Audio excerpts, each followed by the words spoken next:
नमस्कार, स्वागत है और फिर से आप सभी लोगों का करंट अफेयर में।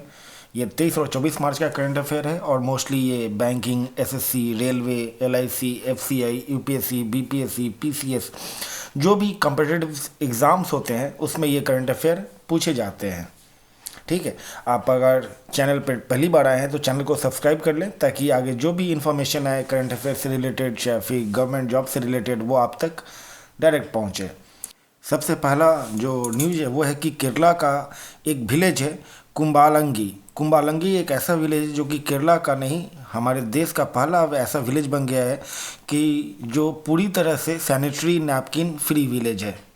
First sanitary napkin free village in India, that is a village in Kerala and the village name is Kumbalangi. ठीक है।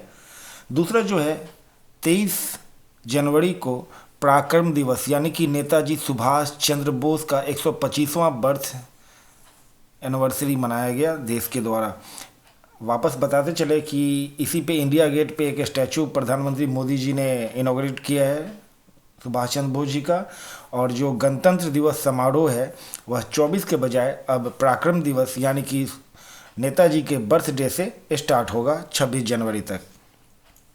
जो अगला करंट अफेयर है वो है कि रिपब्लिक डे में जो हर साल होता है रिपब्लिक डे 26 जनवरी को, तो रिपब्लिक डे में परेड निकाला जाता है जिसमें मार्च होता है आर्मी के द्वारा, नेवी के द्वारा, सीआईएसएफ के द्वारा। ये जो है ना इस बार 16 मार्चिंग कंटिजेंट होंगे और 21 जो है ना वो टैब्लो एक्स होंगे। ठीक है, मार्चिंग कंटिजेंट वही नेवी के द्वारा होगा, सीआरपीएफ के द्वारा होगा। जो टैबलेट्स होते हैं ना वो होते हैं झांकी, कलाकृति को, किसी पर्टिकुलर राज्य का कलाकृति को एक फोटो के तहत क्या कहा जाए उसको, मुख्य घटनाएं उसको दिखाकर उसको बताया जाता है ऐतिहासिक घटनाओं को। ठीक है, वो टोटल 21 होगा। ठीक है। जो अगला न्यूज है, government drops abide with me hymn from beating retreat. 26 जनवरी के 3 दिन बाद यानी कि 29 जनवरी को बीटिंग रिट्रीट होता है। कहाँ पे? विजय दिवस पे। वहाँ पे ना एक गाना बजाया जाता था जो कि महात्मा गांधी को काफ़ी पसंद था और करीब 1820 में ये आया था। 1820 में महात्मा गांधी को काफ़ी पसंद था और उस गाने का नाम था एबाइड विद मी। ठीक है, इस गाने को चेंज कर दिया गया है इस बार से और इस बार से कोई नया गाना बजाया जाएगा। शायद ऐ मेरे वतन के लोगों बजाया जाए या फिर जो भी, ये हम श्योर नहीं है, देख लीजिएगा आप लोग। ठीक है। कहाँ पे? 29 जनवरी को बीटिंग रिट्रीट में विजय दिवस से। जो अगला न्यूज है वह है स्पोर्ट्स से, क्रिकेट से। हाँ, स्मृति मंधाना। स्मृति मंधाना अभी आईसीसी के T20 टीम में एकमात्र महिला है जो कि है आईसीसी T20 में। T20 मेंस में तो एक भी पुरुष नहीं है। तो आईसीसी इनको ICC women's cricketer of the year का अवार्ड दिया है। ऑस्ट्रेलिया की एलिस पेरी के बाद ये दूसरी क्रिकेटर है जिनको कि ये आईसीसी वुमेंस क्रिकेटर का अवार्ड 2 बार मिला है। एलिस पेरी और स्मृति मंधाना, और अभी T20 टीम में भी स्मृति मंधाना थी। ठीक है। आईसीसी का जो emerging player of the year emerging mail player of the year का अवार्ड जो मिला है वो मिला है जैनमन मलान। जानेमन मलान से हम लोग इसको याद रख सकते हैं, साउथ अफ्रीका का क्रिकेटर है जैनमन मलान। और जो फीमेल में ICC emerging cricketer of the year female का जो अवार्ड मिला है वो उसका नाम है फातिमा सना। ठीक है। अगला जो नाम है ICC men's ODI cricketer of the year, ये नाम है पाकिस्तान का कप्तान बाबर आजम। T20 का भी आईसीसी T20 जो टीम बनाया है उसका भी कप्तान बाबर आजम को ही बनाया है। और ICC men's ODI cricketer of the year that is Babar Azam. ICC men's test cricketer of the year that is Joe Root. ICC men's test cricketer of the year किसको मिला है? जो रूट को। ठीक है। जापान के जो प्रधानमंत्री थे शिंजो अबे, उनको अभी नेताजी के बर्थडे पे एक ऑनर दिया गया, नेताजी अवार्ड।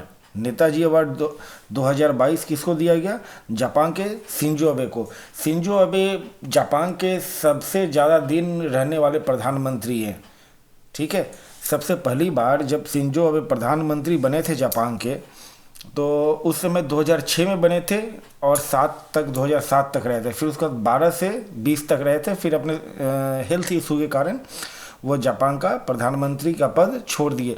एक और चीज़ आपको बता दे रहे हैं कि जापान के प्रधानमंत्री शिंजो अबे को दूसरा भारतीय सर्वोच्च पुरस्कार नागरिक पुरस्कार दिया गया है, पद्म विभूषण का पुरस्कार शिंजो अबे को मिला है, ये भी याद रखिएगा, ठीक है।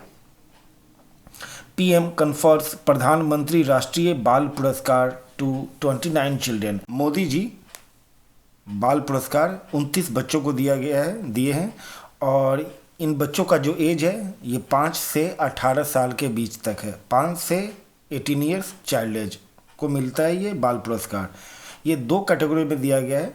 पहला कैटेगरी है बाल शक्ति पुरस्कार और दूसरा जो कैटेगरी है वो है बाल कल्याण पुरस्कार। इसमें एक मेडल और कैश प्राइज ऑफ 1 लाख रुपए दिया जाता है। कितने बच्चों को मिला है? टोटल 29 बच्चों को मिला है।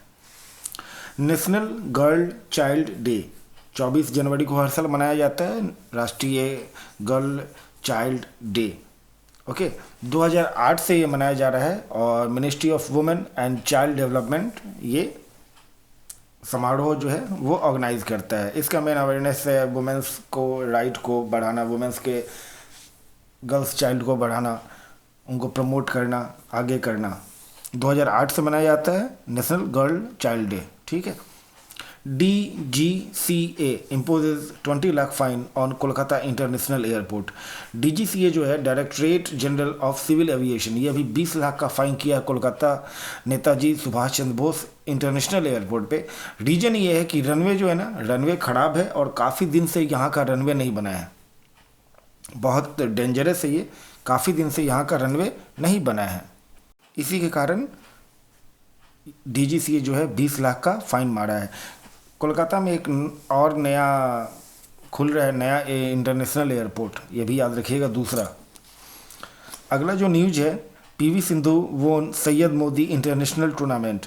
PV मोदी अभी मालविका बंसोद को हरा के सैयद मोदी इंटरनेशनल टूर्नामेंट जीती है और ये इस टूर्नामेंट को इस बार दूसरी बार जीती हैं। बाबू बनारसी इंडोर स्टेडियम में ये मैच हुआ था और PV सिंधु दूसरी बार सैयद मोदी टाइटल जीती हैं। आसाम जो है बहुत बड़ा न्यूज़ है ये। आसाम अपना जो हाईएस्ट सिविलियन अवार्ड जो आसाम राज्य का है वो दिया है श्री रतन टाटा को, भारत रत्न रतन टाटा को दिया है। इसको कहते हैं असम वैभव। इसके अलावा और भी पुरस्कार का घोषणा किया है असम सौरभ है, असम कल्याण गौरव है, ये करके है, ठीक है।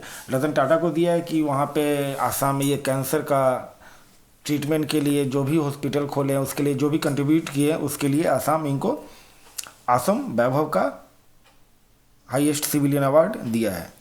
International day